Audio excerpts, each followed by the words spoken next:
Já estou chamando o Ricardinho para entrar. Estou esperando ele. Boa noite. Vinícius, boa noite. Boa noite.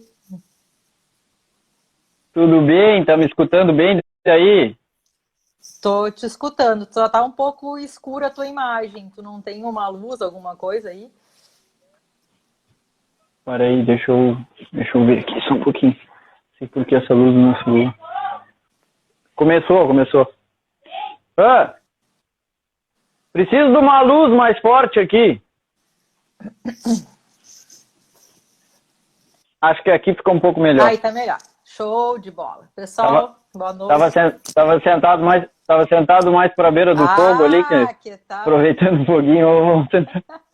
Tá frio pra cá já. Ah, que delícia, que delícia. Queria estar aí perto do fogo, tomando mate. Que delícia.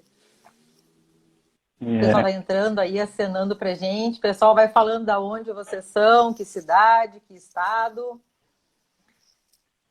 Vamos começar. Podem ir colocando live. perguntas aí para ir interagindo com a gente. Certeza. A gente vai tentando esclarecer todas as dúvidas de vocês aí. É verdade. Estamos aqui então hoje, 7h30 da noite, horário de Brasília, conversando então com o Ricardinho Vreg. Posso chamar assim, né, Ricardinho? Não sei chamar de Ricardo Vreg. Vamos falar então do teu dia a dia no CT, vamos trocar uma ideia. O pessoal tem muita curiosidade para saber aí. Vamos fazer então esse bate-papo, o pessoal vai interagindo com a gente, falando Santo Antônio da Patrulha, todo mundo ligadinho com a gente, Brasília ligado, Uruguaiana, Basca, Malavase, Chapecó, todo mundo, Maringá, falando com a gente. Vamos começar então, conta um pouco pra gente. Show de bola, então. Um monte de gente. Bem legal. Conta um pouco pra gente então, Ricardinho, do início da cabanha Os Charruas. Bom, então, para os que não me conhecem, meu nome é Ricardo Vreg, eu sou de Jaguarão, sou médico veterinário, hoje minha profissão é treinar cavalos para a modalidade do freio de ouro. Falando um pouco sobre a cabanha Os Charruas, sobre a criação da minha família, a criação do meu pai, que já são quase 40 anos de criação já, desde bem antes de eu nascer, meu pai já sempre foi uma paixão dele, acredito que ele passou para os filhos essa paixão e conseguiu congregar toda a família, não só ele, mas acho que principalmente o cavalo conseguiu fazer isso com que nossa família seja até hoje e vai seguir sendo para sempre muito unida ao redor do cavalo, que é a paixão de todos nós, né? E, bom, lá no início, quando ele começou, ele teve muitas ajudas, teve uma pessoa que foi fundamental para ele, não sei se da Basca é a tia Mariana que está olhando, mas uma pessoa que foi fundamental para ele foi o Dr. Flávio Bastos Telecheia, titular da BT, e foi como que um padrinho para ele, como um pai para ele nesse meio. Foi quem deu para ele as coberturas do Orneiro, que geraram os 2 grandes campeões de esteio da nossa cabanha, que foram os grandes pais da nossa cabanha, em especial o Entreveiro, que teve uma vida mais longa. Até hoje, ele é um dos bem colocados no registro de mérito, é dos principais avós maternos da raça, e, bom, é o alicerce da nossa cabanha, né? E o meu pai participou das primeiras provas funcionais da raça. Antes mesmo de ter o nome Freio de Ouro, ele foi secretário das primeiras funcionais. Ele foi secretário do próprio Dr. Flávio. Então, é uma história longa, é passado de geração para geração e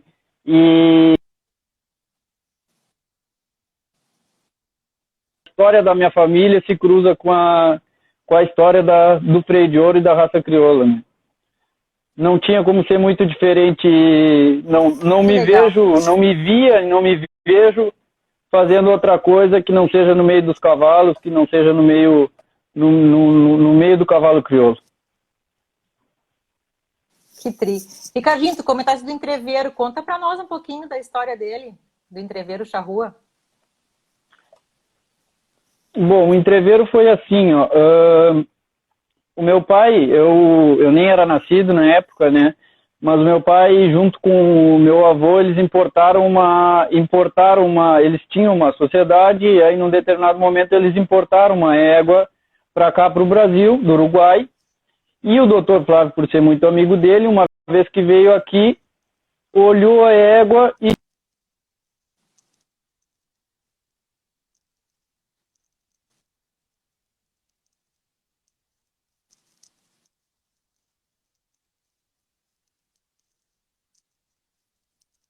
Uhum.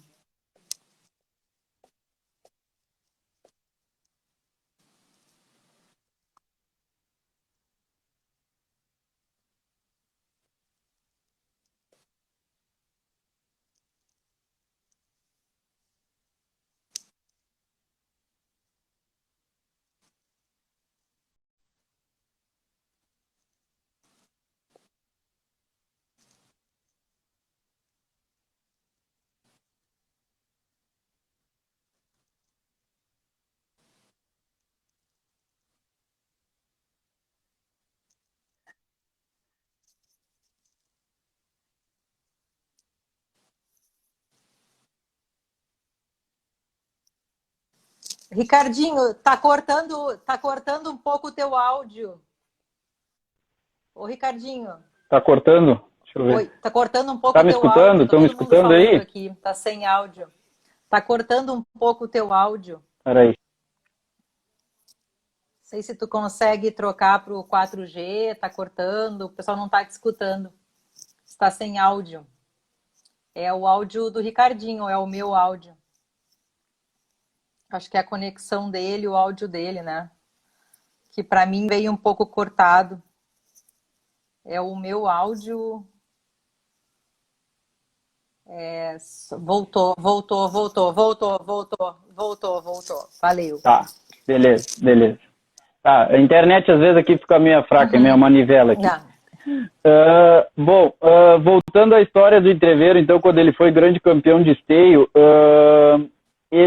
meu pai tinha, na época, bastante dificuldades financeiras e tal, era um pequeno criador, estava recém começando, era um sonho, né? uhum, E, bom, quando ele ganhou esse grande campeonato de esteio, veio um amigo dele, um grande amigo dele, que era leiloeiro rural da época, Manecão, que chamavam, eu não cheguei a conhecer, e ofereceu para ele, disse para ele que tinha uma proposta para comprarem o cavalo. uhum. E na época era uma proposta meio recusável, assim, meio... não sei dizer os valores, não sei dizer nem qual era a moeda da época, mas era uma proposta que, com o dinheiro que ofereceram na época, se compraria muita coisa, a minha mãe poderia fazer a viagem que ela quisesse, poderia comprar joias, poderia comprar o que ela quisesse na época. E para eles que tinham uma condição financeira bastante precária, vamos dizer assim, era uma baita oportunidade, vamos dizer assim, Sim. né? E quando ele falou pro meu pai nisso aí, meu pai, opa, para aí. E aí ficou pensando, pá, aí ele disse, bom, aí ele disse pro Mané que eu não vou te falar nada, vou chegar, vou falar com a Estela e aí a gente vai decidir, não sei o quê. Mas ele com um sentimento que não queria, né? E aí quando ele chegou no hotel, ele falou pra mãe, crente que a mãe ia dizer, não, não podemos recusar esse dinheiro, achando que a mãe ia fazer isso, né? E a mãe olhou para ele e só falou, tu vai vender o teu sonho? Bah. Que era o maior sonho da vida dele, né? E aí, era tudo que ele queria escutar. Era tudo que ele queria escutar, né? É mais legal ainda ouvir ele falando essa história do que eu. Quem sabe a gente faz uma live política com ele. Seria jóia. E aí, no outro dia, o Manecão chegou para ele e disse, bueno, estamos com dinheiro. E ele disse, não vou vender o cavalo. E o Manecão, o quê? E ele, não vou vender. E o Manecão disse pra ele, tu não tem bunda para sentar nesse cavalo? E ele disse, não tenho bunda, mas é meu sonho e eu vou me dar esse gosto, vou me dar esse luxo. E bom, e aí foi o que, na verdade, sem querer, sem essa intenção, em 2 ou 3 anos, se não me engano, o cavalo mais que dobrou o valor que ofereceram para ele em vendas de coberturas, o cavalo explodiu em vendas de coberturas. E, bom, o pai sempre fala que o entreveiro foi o principal responsável por ajudar ele a sustentar a família, a conseguir criar os filhos e formar os 3 filhos. E isso aí foi o entreveiro representa muito, não é só um cavalo para nossa família, e sim uma peça que ajudou a construir e consolidar a nossa família aí no meio do cavalo e também formar nós filhos, nós irmãos, conseguir com que todos nós tenhamos uma carreira sólida hoje aí. Que bárbaro! Então temos muito a agradecer, não só ao cavalo crioulo, ao entreveiro. E onde é que entra agora o Las Cajanas Mil Razones? Tem até a gente perguntando também já. Bom, daí já é bem pra frente, né? Aí... Peraí. Tu conseguiu me escutar, Ricardinho? Tá me escutando agora? Agora sim. Eu tô te escutando perfeito. Então tá. Tá, me avisem aí se cortar que eu dou... Beleza. E o Las Cajanas Mil Razones? Me avisem se cortar, tá? Conta pra nós. Tá, aí já é bem pra frente, né? Aí já é uma história já que... quando eu comecei com 14 anos, eu comecei a me interessar mais por...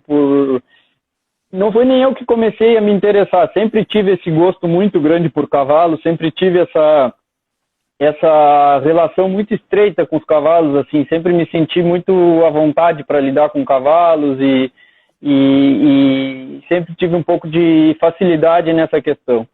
E quando eu tinha 14 anos, meu pai e meus irmãos, e eles viram essa aptidão em mim, assim, e resolveram me mandar para aprimorar os conhecimentos, me mandar para algum profissional escolhido na época. Eu fui para o Zeca Macedo, que até hoje é um dos grandes mestres, dos grandes profissionais do nosso meio. Um abração pro Zeca. E para mim, um grande abraço para ele e para toda a família. Para mim aprimorar os conhecimentos e ver se era realmente isso que eu queria ou se era só um gosto e gostava de montar cavalo, e com certeza eles viam que eu ia seguir no meio do cavalo, mas talvez não montando, né? Sim. Mas por acreditar que eu tivesse essa aptidão, eles resolveram me mandar para esse profissional.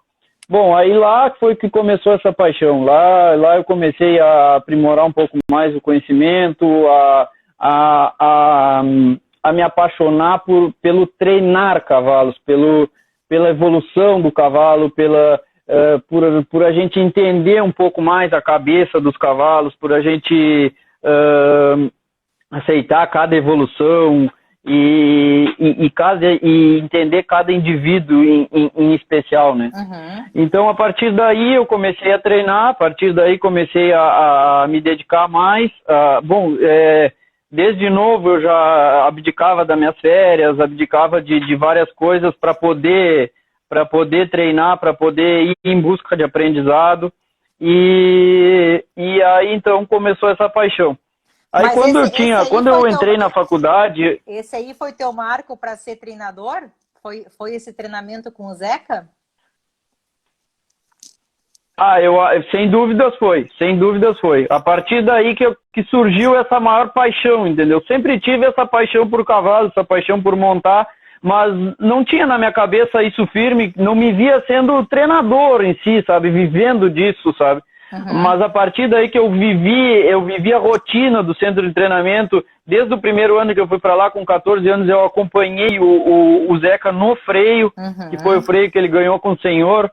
E aí vai despertando essa paixão, tu participar dos bastidores das provas ali, tu acompanhar os treinos de noite, tu acompanhar aquela adrenalina antes de entrar, aquela emoção a cada prova boa, aquela vibração de todo mundo, sabe? Uhum. Isso aí não tem como, vai despertando uma vontade, uma paixão que a gente, cada vez que eu chegava em casa, chegava enlouquecido para montar os cavalos, para conseguir tentar aplicar algo que eu tivesse aprendido nessas andanças aí, né? Uhum. E, bom, aí no ano de 2014, foi o primeiro ano que foi o segundo ano que eu corri e o primeiro ano que eu consegui classificar para o freio.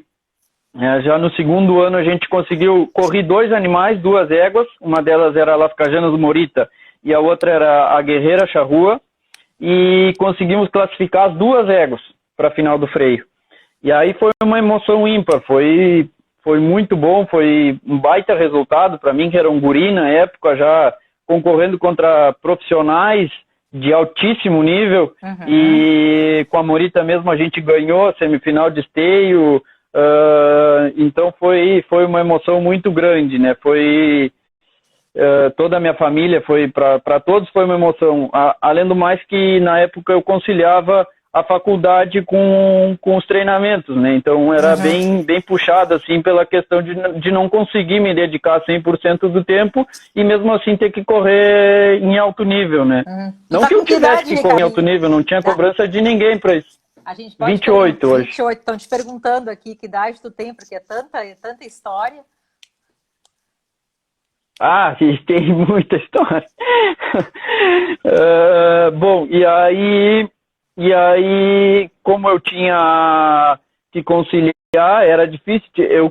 Ninguém me cobrava de eu correr em alto nível, de eu competir de igual para igual com esses profissionais, mas eu sim me cobrava, né? Então eu sempre, a partir do momento que eu decidi que ia treinar cavalos, que eu decidi que era isso que eu queria,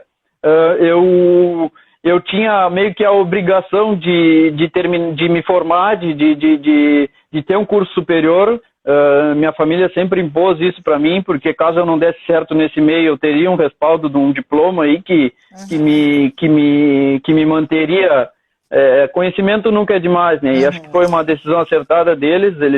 Eles impuseram que eu fizesse, que eu terminasse, que eu fizesse toda a faculdade e tal. Mas mesmo durante a faculdade eu dediquei muito tempo a treinar cavalo,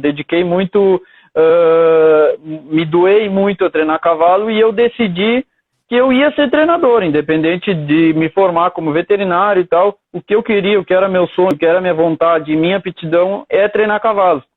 E a partir desse momento eu sempre disse, eu vou treinar cavalo, mas eu não vou ser mais um, no momento que eu for mais um, eu paro de treinar. Eu tenho que treinar e me dedicar muito para conseguir chegar sendo dos melhores. Então, esse é um sonho. A gente está correndo muito atrás para conseguir um dia chegar entre os melhores. Só que é muita gente boa que tem aí. Não é fácil. Bom, agora voltando à história do... indo ao ano seguinte... Pois é, tu foi para os Estados Unidos antes da história dele ou foi depois? Não, foi depois.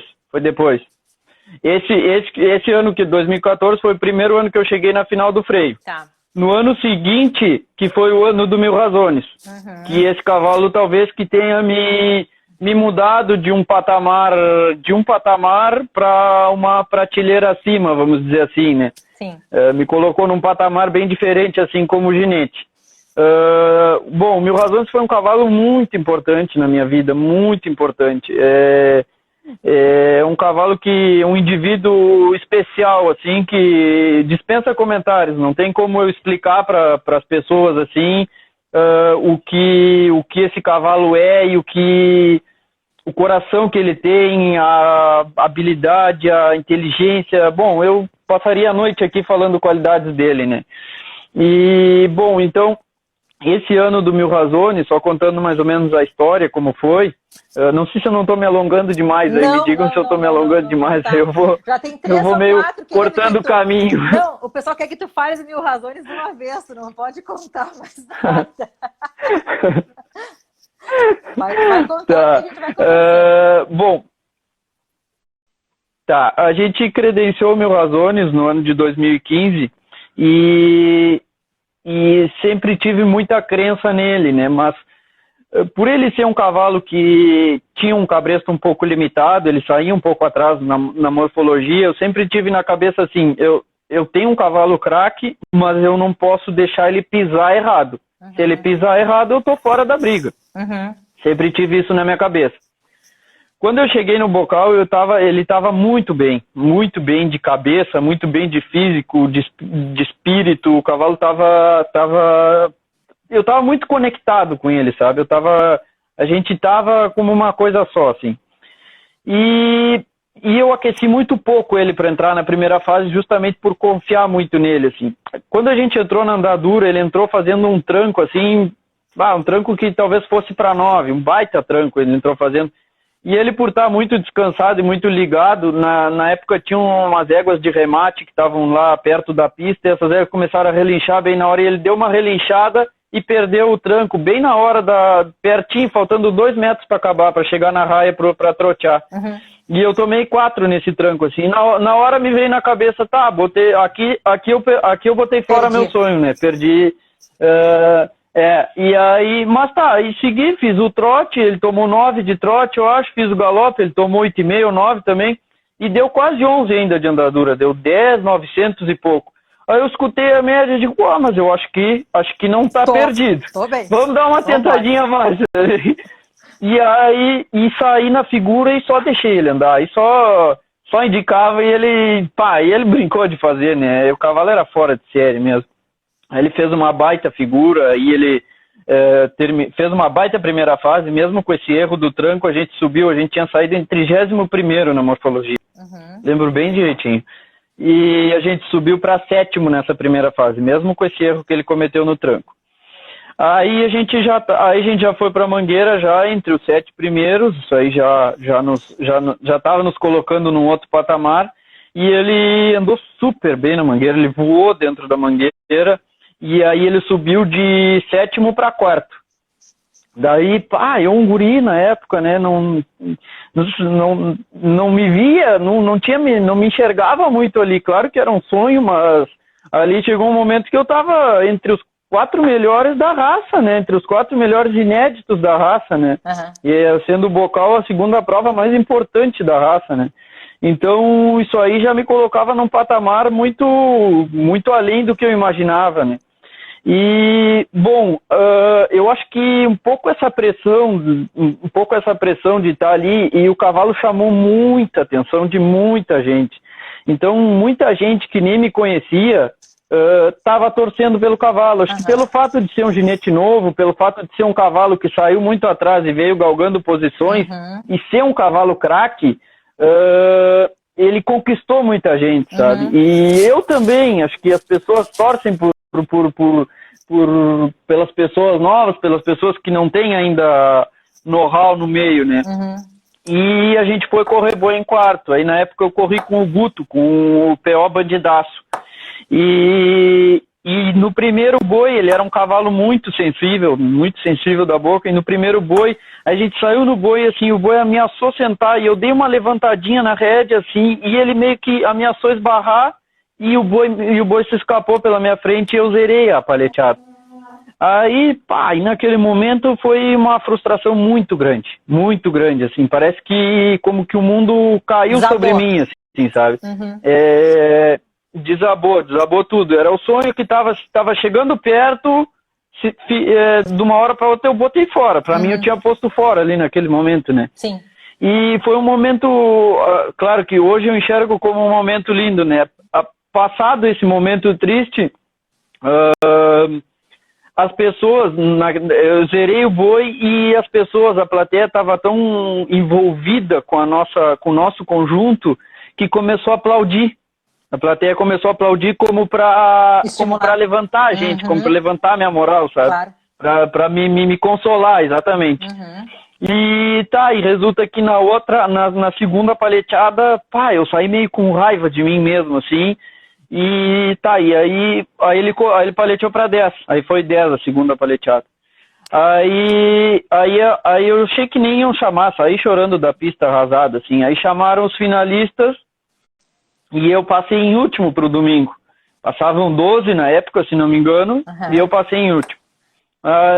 Mas mesmo assim eu tava arrasado, né? Eu tava, cheguei nas cocheiras chorando, muito, muito chateado.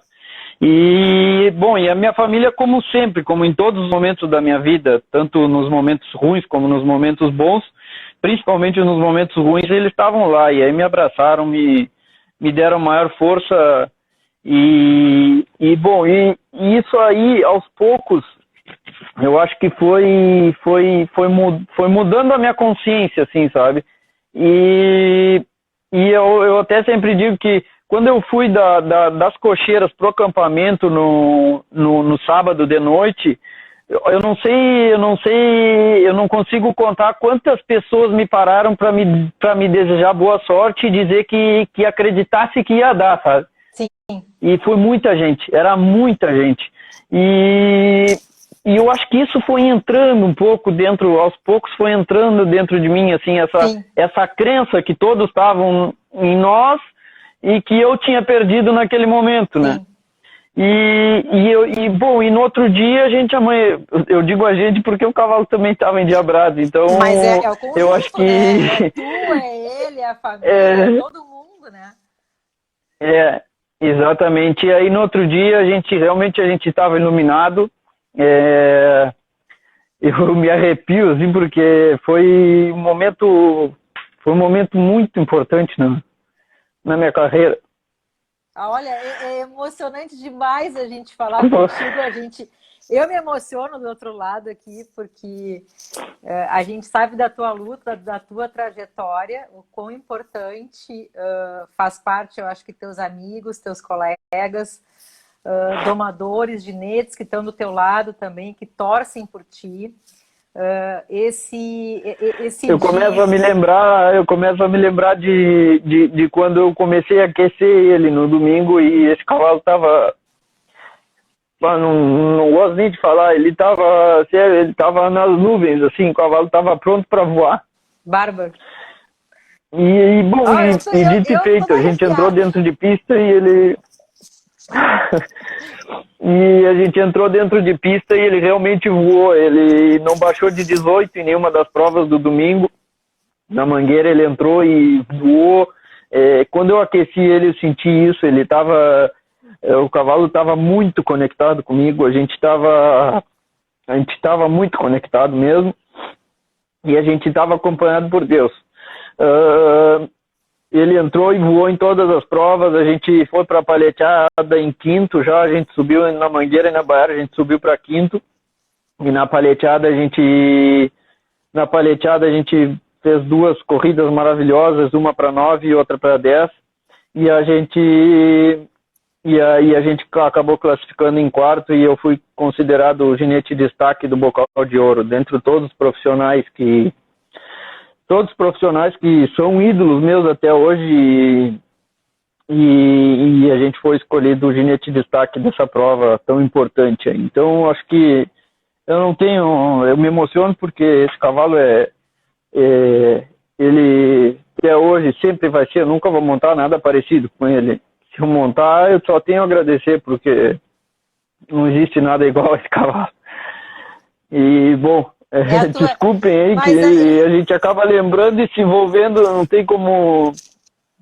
A gente vive muita coisa com nossos cavalos, sabe? A gente, não só com ele, com todos os cavalos que a gente tem no centro de treinamento hoje, com todos os cavalos que a gente chegou a algum lugar, a convivência é muito grande, sabe? A gente se conecta muito com eles, é como se fosse parte da nossa família. Alguns cavalos, se eu pudesse, eu botava eles para dormir no quarto comigo, com a minha mulher. Porque Mas sim, quantas horas conectadas a gente vive por isso, dia sabe? vocês estão, né? Eu falo vocês porque é todos os teus colegas, ginetes, parceiros, uma infinidade de profissionais fantásticos, magníficos. Quantas horas vocês passam por dia cuidando deles, né? Tratando eles?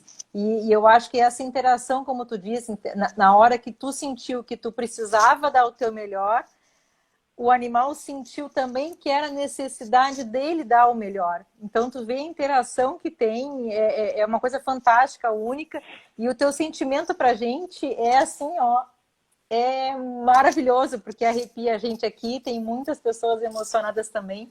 Eu acho que é essa troca que a gente quer, sabe? A gente quer conhecer um pouquinho do Ricardinho no dia a dia, do teu sentimento, como é que é o trabalho com os animais, a emoção de uma prova, né? É uma coisa fantástica demais, a emoção de uma prova de freio de ouro, a emoção de tu treinar, tu domar, de tu ter isso tudo, é uma coisa indescritível. Obrigada, Ricardinho, por compartilhar com a gente esse tipo de sentimento. Capaz, eu que agradeço. Tá? Cada vez que a gente lembra essas histórias, chega a dar chega, dá mais força de vontade ainda para a gente trabalhar cada vez mais para conseguir viver momentos parecidos com esse. Ah, com certeza, com certeza. E me diz uma coisa, aí foi depois que tu foi para os Estados Unidos, que tu foi fazer a tua parte internacional. Não, isso foi antes. Isso foi antes?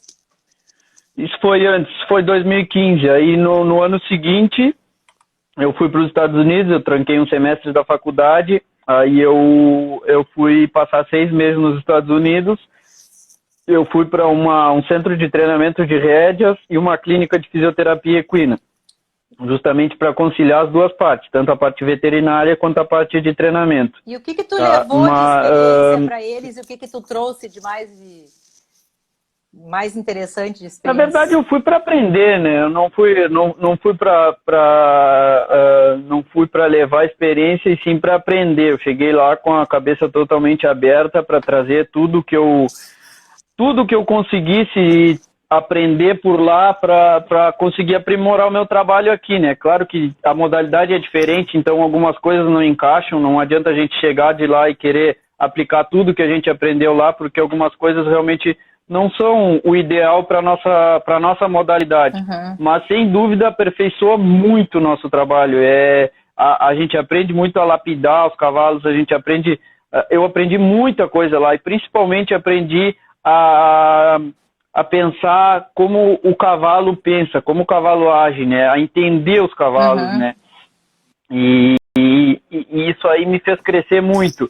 E tanto a parte profissional, eu evolui muito na parte profissional lá, acredito eu, aprendi muita coisa que me fez evoluir, mas principalmente na parte pessoal, né? Acho que a gente cresce muito quando a gente sai, quando a gente vai para um lugar totalmente diferente, longe da família da gente, uma língua diferente.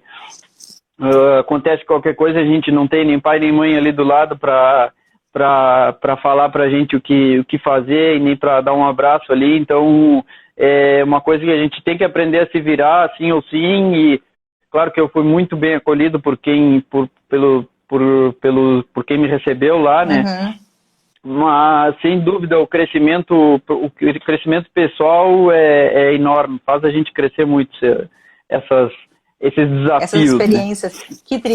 Ricardinho, assim, ó, tu tem uma porção de colegas aqui teus te mandando abraços aqui, gente de todos os lugares. Diz pra gente, conta quem são tuas referências que legal. de domadores e treinadores aí.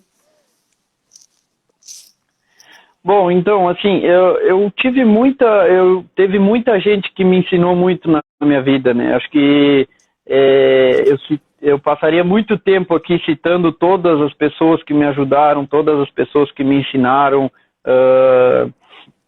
porque eu sempre tive uma coisa para mim, eu sempre procuro aprender com qualquer pessoa que seja. Eu acho que todo mundo tem alguma coisa para ensinar pra gente, né? Uhum. Uma frase que eu escutei um dia e eu levo sempre para mim: até um relógio parado 2 vezes por dia ele tá certo, né? Então a gente sempre tem que parar, escutar as pessoas, ver o que elas têm para oferecer com a gente, e depois, se a gente puder, o que a gente puder aproveitar, puder ser proveitoso para nosso trabalho, para nossa vida, a gente tem que aproveitar. Caso contrário, a gente despreza e segue o baile, né?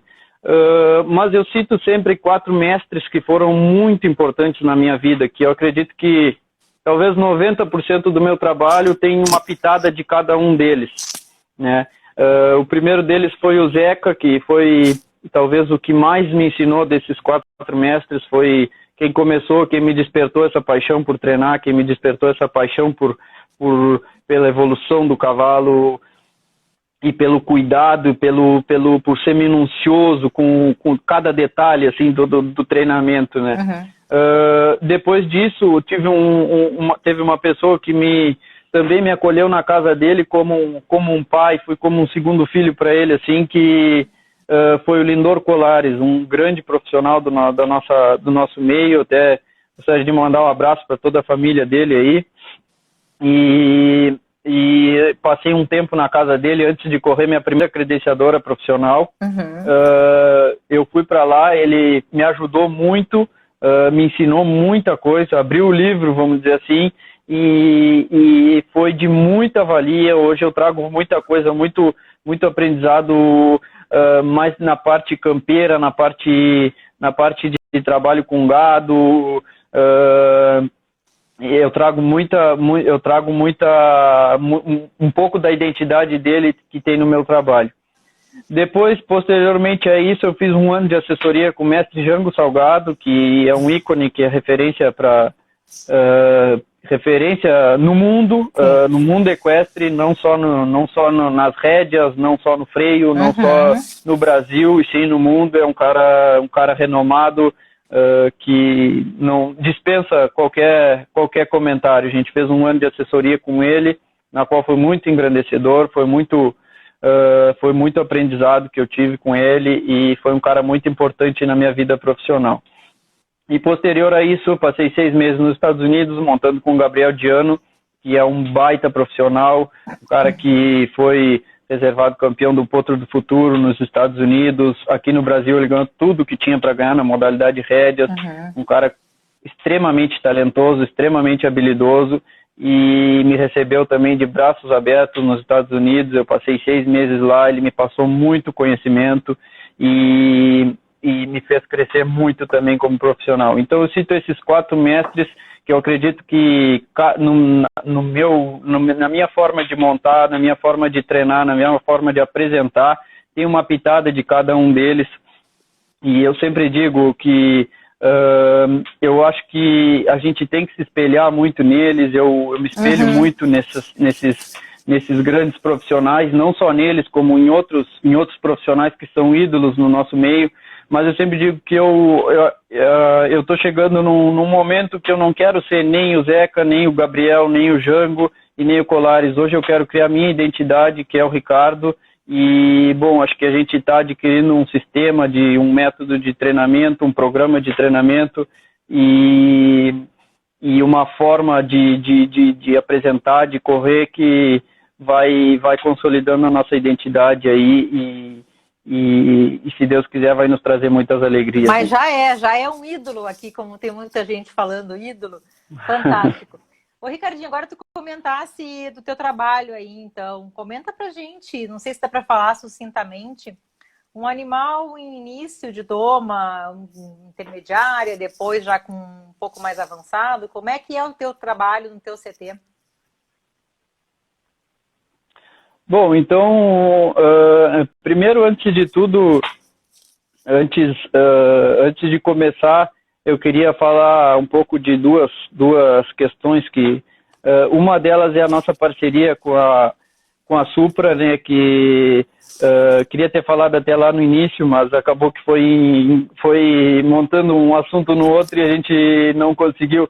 Para falar para vocês também que a Giovana queria me mandar as perguntas que ela ia fazer para mim dar uma olhada e dar uma pensada, e eu falei para ela, não manda, vamos de improviso, que aí sai o que está no coração mesmo, não é nada pensado com o tempo. Né? E foi o que aconteceu, tanto é que já deu choro aqui. E, bom, e aí aproveitando, eu queria agradecer a toda a equipe Supra. Foram os meus primeiros patrocinadores. Antes mesmo de eu abrir o centro de treinamento, eu ainda estava na faculdade, já corria profissionalmente, já tinha corrido algumas finais de freio, mas eu não vivia disso, não era profissional ainda, não me considerava profissional porque não vivia disso. Eles acreditaram em mim, acreditaram no meu potencial. O Dr. Ricardo é muito amigo do meu pai, e a dona Suzana também, queria mandar um grande abraço para ela, para o Dr. Ricardo também. Talvez o Dr. Ricardo nem me conhecia na época, meu pai conversou com ele, e por confiar muito no meu pai, na minha família e coisa, acho que ele foi atrás de informações e tal, e acreditou no meu potencial e fez com que a gente começasse essa parceria. E hoje está consolidado isso aí, vocês são nossos maiores parceiros aqui,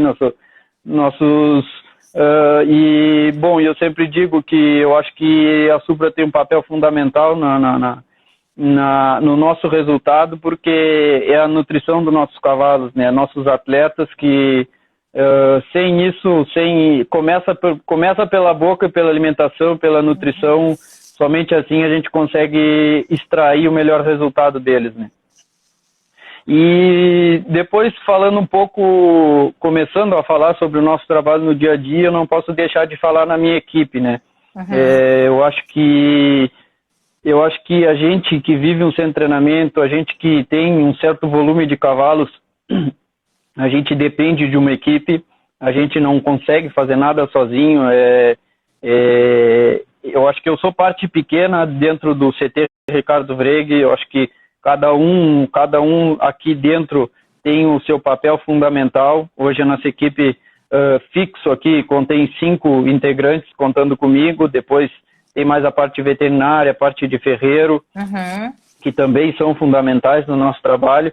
Mas eu escutei uma frase que eu acho que é muito, muito certa, que a nossa equipe é mais ou menos como se fosse uma corrente, onde cada elo age com a mesma força, né? Não adianta a gente ter um elo muito grande e um muito pequeno que vai estourar essa corrente. Então, acho que cada um tem a sua importância, desde a começar pelos guris que cuidam dos cavalos, que tratam, que limpam as cocheiras. Se a gente não tiver um cavalo com uma cama boa para dormir, para descansar bem, ele não vai conseguir nos dar o máximo no treino e nem na prova. E a alimentação ser regrada, ser na hora, até mesmo então qualquer parte, até mesmo os guris que montam comigo, então todos eles são extremamente importantes dentro do nosso trabalho, né? E, bom, respondendo um pouco a tua pergunta, que eu já nem lembro muito bem qual era, fugi lá para outro lado. Como é que é a tua rotina? Repete ela aí, por favor. Como é que é a tua rotina de trabalho? Porque um animal que chega aí, tudo bem, tu está falando que tem o conjunto todo, a importância. Claro, evidentemente, assim como dentro da nossa indústria, todo mundo é um elo, os funcionários todos são importantes. Mas quando chega o animal aí, como é que é o início de trabalho? O que tu dá? Vamos ver de nutrição também, o que tu dá? Como é que chega um animal... O proprietário chegou para ti com um animal em início de doma. Tá. Não, todo animal que chega a gente faz o mesmo processo, né? Independente se esse animal for o campeão do freio ou for um cavalo que está recém saindo de doma. A gente sempre começa uma base e tem nosso programa de treinamento, a gente vai fazer a mesma coisa em todos os cavalos. A gente parte do princípio que ele não sabe nada. E aí a gente vai colocando aos poucos os ingredientes da nossa base. A gente vai colocar como se fosse uma receita de um bolo. Tem que ter todos os ingredientes para depois a gente aprontar esse bolo. Então, aos poucos, a gente vai colocando cada ingrediente da base, a gente vai construindo o cavalo, independente se ele é novo ou se ele já é um cavalo treinado. Se ele já é um cavalo treinado, ele vai responder mais rápido, ele vai aprender mais rápido esses ingredientes, né? Mas a gente sempre procura construir uma base muito sólida nos nossos cavalos. O mais importante no treinamento não é a gente correr para dar uma esbarrada, não é a gente botar para apartar numa mangueira, não é a gente correr uma palheteada toda a pata. O mais importante é a gente construir um cavalo e preparar ele para chegar nesse ponto, né? Então, muitos treinadores, alguns treinadores jovens, eles se preocupam mais com a parte de finalizar cavalo e tal. Mas eu sempre digo, não adianta a gente querer aprimorar ou finalizar cavalo se a gente não sabe construir um cavalo. Então, eu acho que o nosso trabalho aqui é mais ou menos de médio e longo prazo, porque a gente procura fazer um trabalho muito criterioso, a gente não sai apertando os cavalos antes deles estarem prontos para ser apertados, né? A gente procura construir essa base muito sólida, cada passo muito sólido, para depois começar a apertar e começar a finalizar esses cavalos, né? Mais ou menos assim. Legal. Ô Ricardinho, fala pra gente então um pouco como é que também tu faz com os animais quando vão para viagens. O que é o preparo que tu tem antes desses animais, quando tu tá indo para as provas? Se tu pode contar pra gente um pouquinho dessa rotina. Claro, sem dúvida. Na verdade, quando a gente está se preparando para ir para alguma prova, a gente tenta nunca sair com esses animais de casa muito cansados, muito pesados, Mas também, como na nossa prova a gente tem a parte morfológica, a gente tem que cuidar muito para esses animais estarem a pleno de condicionamento físico, né? Uhum. E então uma parte muito importante aí é a nutrição, voltando nela, né? Que a gente usa nos nossos animais de prova, a gente usa ou a paddock ou a Turf Sport, que são as duas rações de alta performance. Como que eu escolho qual ração é para cada cavalo? Como a nossa prova tem morfologia, eu preciso de um estado corporal bastante bom, vamos dizer assim, nos nossos cavalos. Alguns cavalos que a paddock é uma ração que tem muita energia, ela dá muita energia para os cavalos. E no meu ponto de vista, não é tão técnico como dos técnicos da Supra, mas no meu ponto de vista ela não bota tanta massa gorda nos cavalos. Então, alguns cavalos que têm um estado corporal menor, vamos dizer assim, são mais miúdos, vamos dizer assim, que precisam botar um pouco dessa massa gorda para botar volume, e são os cavalos que têm mais energia pela natureza deles, aí a gente procura usar essa ração, a Turf. E os cavalos que já têm mais energia, e tem um estado corporal mais vantajoso, vamos dizer assim, aí a gente procura usar paddock, que é uma ração que vai deixar eles mais a pleno de musculatura e vai dar mais energia para esses cavalos. É assim que a gente faz a escolha da alimentação deles. Voltando à questão da viagem, a gente se preocupa sempre com que esses cavalos estejam muito bem de saúde, estejam muito bem condicionados, e a gente procura dar uma checada sempre, claro que eles vêm numa crescente de treinamento, para a gente poder sair para a prova, né? A gente sempre tem que vir com eles, não adianta a gente vir com eles folgado ou só apenas com um condicionamentozinho e a gente querer chegar na prova e tirar o máximo deles. Então o ideal é sempre que a gente venha apertando, venha aumentando essa exigência para a gente chegar na prova. Claro que não pode chegar com eles cansados, mas chegar na prova com eles num ritmo forte de trabalho, que eles saibam o que vão fazer na prova, nunca pego eles de surpresa, assim, e que eles estejam prontos para me dar o máximo deles, né? Então é mais ou menos por aí.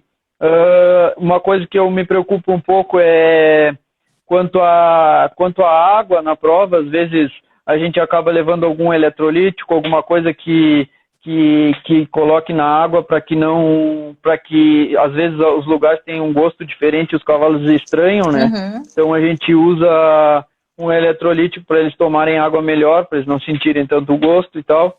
E outras devidas preocupações que a gente, alguns cuidados que a gente procura tomar no transporte. A gente procura usar proteção tanto nos membros quanto na cola, para não ter perigo de se pelar a cola ali e tal, e outras devidas preocupações. E no dia da prova, tem alguma restrição que tu faça? No dia das provas, por exemplo, final do freio, que exige tanto? Quanto à alimentação, tu fala? Isso. Da alimentação, a rotina, a tua rotina, né? Não, quanto à alimentação, eu sempre procuro dar alimentação bem cedo para que eles já tenham feito a digestão na hora de entrar em pista, e eu dou um volume menor do que no dia a dia, assim, dou mais ou menos, depende do cavalo também, mas mais ou menos a metade do que eu dou, do que ele comeria num dia normal, na refeição antes da prova. Depois ele come normal. Mas na refeição pré-prova eu dou um volume um pouco menor. Tá, legal. Ricardinho, por incrível que pareça, nós estamos, acho que 10 minutinhos só para acabar a nossa live, tu acredita? Quase 1 hora já aqui conversando. Passou rápido. Né? Passou rápido. Vamos então para as perguntas finais aí, para saber de ti. Qual que é a emoção, né, de classificar e correr a final do freio? Já contou muita emoção aqui, mas o que passa na tua cabeça? Esse ano é um ano difícil para todos, não só para a prova do freio de ouro, né, como todas as outras raças aqui. Estamos vendo aqui colegas de vários estados do Brasil também passando, vários competidores. Mas o que é a emoção de tu estar no final do freio de ouro? Eu acho assim, Johanna, a gente se dedica muito, a gente se doa muito no nosso dia a dia, né? a nossa entrega, a nossa paixão por o que a gente faz é muito grande. Hoje mesmo, se a minha família não tivesse junto comigo dentro do meu negócio, eu não sei como é que eu conseguiria, porque eu dedico muito tempo ao meu negócio. Então, ou eu conviveria com a minha família e não me dedicaria tanto, que não ia ter resultados, ou apenas eu não ia conviver com a minha família. Então, eu devo agradecer muito a eles, não só minha mulher e minha filha, mas também como toda a minha família, que me dá um apoio muito grande. Isso é fundamental. Eu acho a gente está amparado aí por quem nos ama e por quem a gente ama, né? Uhum.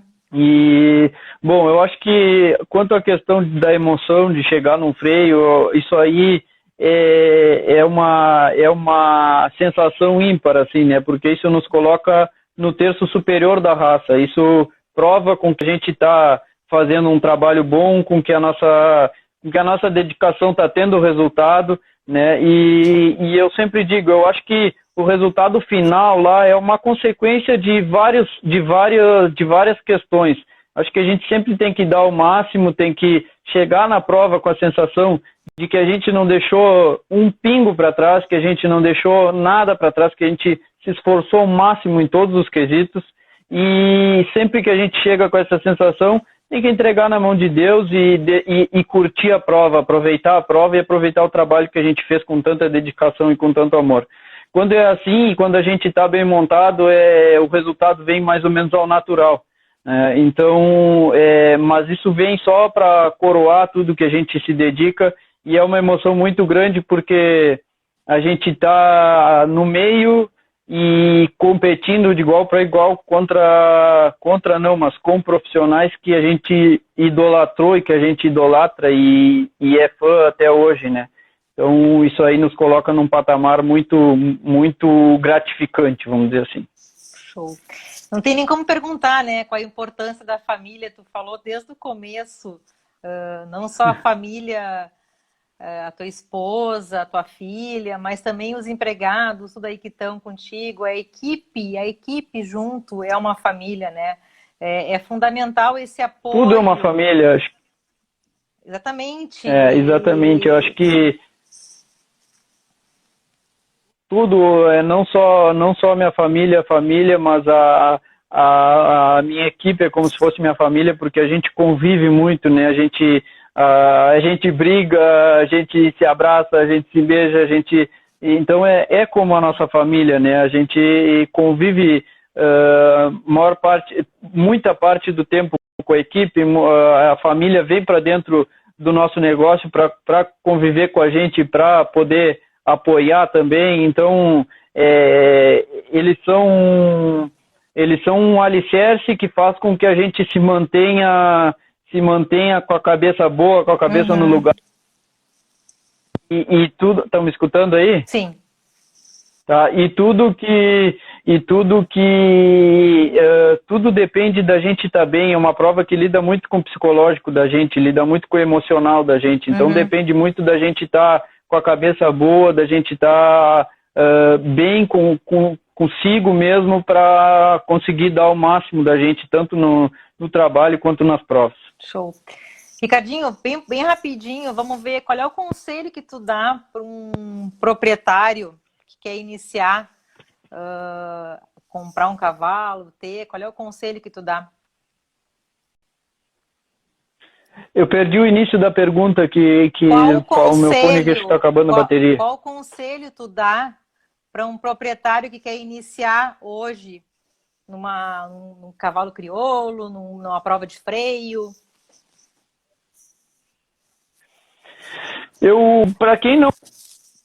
Cortou. Vou tirar aqui os fones porque tá acabando a bateria. Rapidinho, eu tô terminando. Essa e mais uma perguntinha a gente termina. Aí depois nem que a gente abre outra live, faça outra dia. E tá me escutando? Tá me escutando. Sim, perfeito. Tá.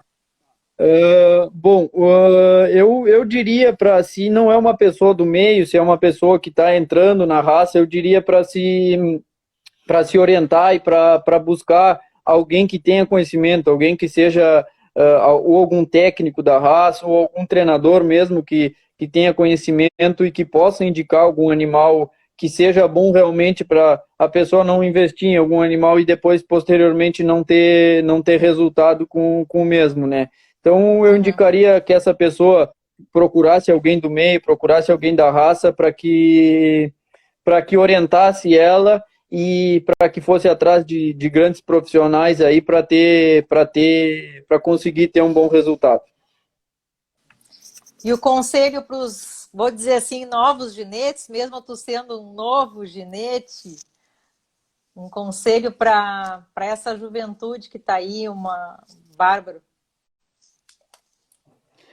O conselho que eu dou é que a gente tem que ter sempre muita humildade para ir atrás de conhecimento. Conhecimento nunca é demais, nunca deixando que os novos conhecimentos atrapalhem a origem do que a gente sabe, a linha que a gente tem. A gente nunca pode perder a nossa linha. Por mais que os conhecimentos venham para agregar, tua linha tem que ser reta. Tu não pode começar a fazer isso aqui, senão tu acaba desvirtuando o teu trabalho. Tem que acreditar no próprio trabalho. Né? Isso é a primeira coisa. E outra coisa é ter muita persistência e saber que são mais derrotas do que vitórias que tem. Então a gente tem que ter muita persistência e muita vontade e amor pelo que faz. Se tiver amor, se tiver dedicação, tem que seguir firme que uma hora vai dar, uma hora vai chegar. Ricardinho, sem palavras para te agradecer. Gratidão demais. Manda um beijão. Pelo amor de Deus, quem agradece sou eu. Para Cris, para Luzia, todo mundo, assim, ó, gratidão demais pela tua família, por ti, por ser essa pessoa fantástica, esse homem fantástico, esse profissional que nos dá estímulo de trabalhar numa parceria, de ter tu como ídolo e na torcida sempre com a gente, viu? Quem agradece sou eu, só tenho a agradecer a toda a equipe Supra aí, a ti, ao doutor Ricardo, a todo mundo, a dona Suzana, ao Tiagão aqui, ao Cássio, ao pessoal que nos atende, ao doutor Paulo, ao Vico, todo mundo aí dessa equipe que é fenômeno. Eu não tenho, assim, eu não tenho um ai para dizer, só agradecer vocês, foram meus primeiros parceiros, acreditaram em mim antes mesmo de qualquer um, então não tenho palavras para agradecer todo esse reconhecimento aí, toda essa parceria aí que nós temos e que, se Deus quiser, vamos ter até o fim da minha carreira, se Deus quiser. Ah, com certeza, o fim nunca, vem aí novos e novos, vamos embora. E quem sabe a gente não vai numa próxima live, a gente conversa de novo também, quem sabe a gente não faz uma live também com o Zeca, com o Lindor, com o próprio Jango. Show de bola. Vamos fazer uma live, tu Show e o Jango, vamos botar o Joia, Ricardo joia. junto? Vamos um desafio para o Ricardo aqui. Não sei se... Domingo a gente fez uma live, eu e o Zeca, foi muito Fantástico, bom, que a gente fez a parte teórica e a parte prática. Teve mais de 3.000 visualizações, foi um sucesso, muito bom foi. E claro que a gente está à disposição para poder tentar passar um pouco da nossa vida, um pouco do que a gente faz no dia a dia. Para a gente sempre é um prazer poder contribuir um pouco com o pouco que a gente sabe. É um prazer a gente contribuir e brindar os nossos amigos aí com as nossas histórias e com o nosso conhecimento. Obrigada, Ricardinho. Obrigada, pessoal. Aqui, ó, estamos esperando vocês para perguntas, para uma nova live. O que vocês querem saber da vida do Ricardinho, das provas do Ricardinho? Vamos lá, vamos em frente. Obrigada, viu, gente? Obrigada mesmo. Grande abraço. Valeu. Tchau, tchau. Beijão. Tchau, tchau.